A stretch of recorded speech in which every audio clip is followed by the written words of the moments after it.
All right, guys, what's going on? I'm a little peeved today because the Browns training staff is absolute garbage. And I mean, we kind of knew this, right, going into the season with what we've seen from the Browns in the past, but good lord, all their quarterbacks are hurt.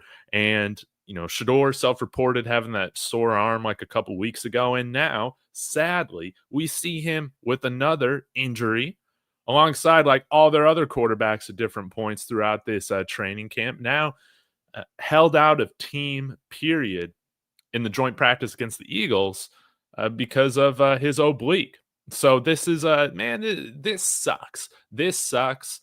Um, and guys, I'm not gonna believe any conspiracies. The Browns are doing this to him. But I do believe that they are in an incompetent franchise when it comes to keeping their guys healthy. That's what I believe. And yeah, like I'm sure this puts his ability or availability rather in question against Philadelphia in this game, which is a total bummer.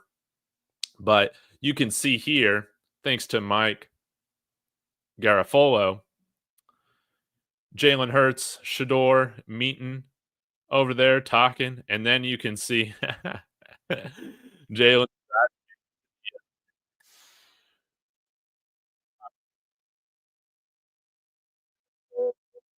checked out, get that oblique taken care of. So we're wishing Shedeur a quick recovery, and hopefully he can still get in the game. But man, this is hella annoying. This is hella annoying because you want to see him stack together days and performances, right?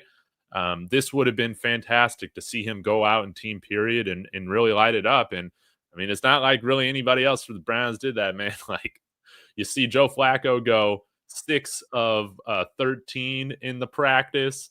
You see Kenny Pickett go 5 of 6. You see Dillon Gabriel go 6 of 19. That's like a 30% completion percentage. Like, dear God. And then Tyler Huntley even getting reps. Just, what a disaster this week has been, man. But I'm not losing faith, man. If anything, be precautious with Shedeur because I still believe the man is inevitable. The man is inevitable. I hope that he's able to go this weekend against Philly. But again, I do not trust this training staff. So be cautious, Shedeur. Only come back when you're ready to go, when you know you can play.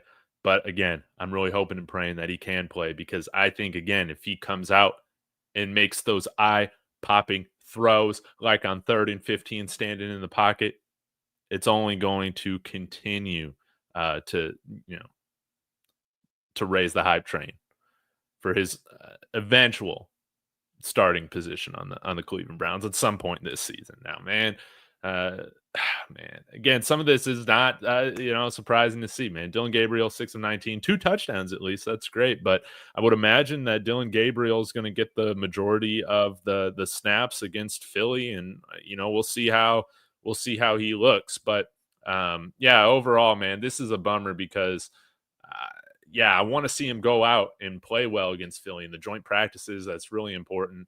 And Kevin Stefanski was saying earlier this week how he was going to get he was going to get reps in the joint practice, and yeah, now he's out with an oblique. So we'll see what happens. But Brad Stainbrook saying it better than I am on Twitter here.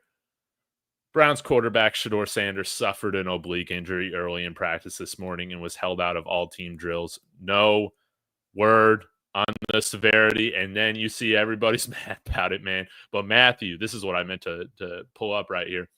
The Browns need to do something about their training staff. Worst in the league for years. The amount of soft tissue and non-contact injuries is staggering. Yes, and it's fully nutrition and training, conditioning related.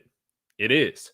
And the Broncos also were one of the worst injured teams throughout the last however many years, 10 years, till Sean Payton got that under wraps. But you know what happened? And with the ownership change, they fired everybody. They fired everybody.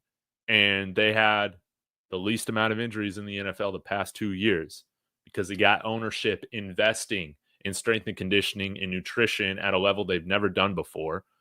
They're always changing out the turf or the grass fields when it's not up to standard, and it has really prevented a lot of these soft tissue injuries from occurring that they've always struggled with in the past. So, man, I hate this for Browns fans. I hate this for Shedeur, but you know, not jumping off the hype train yet.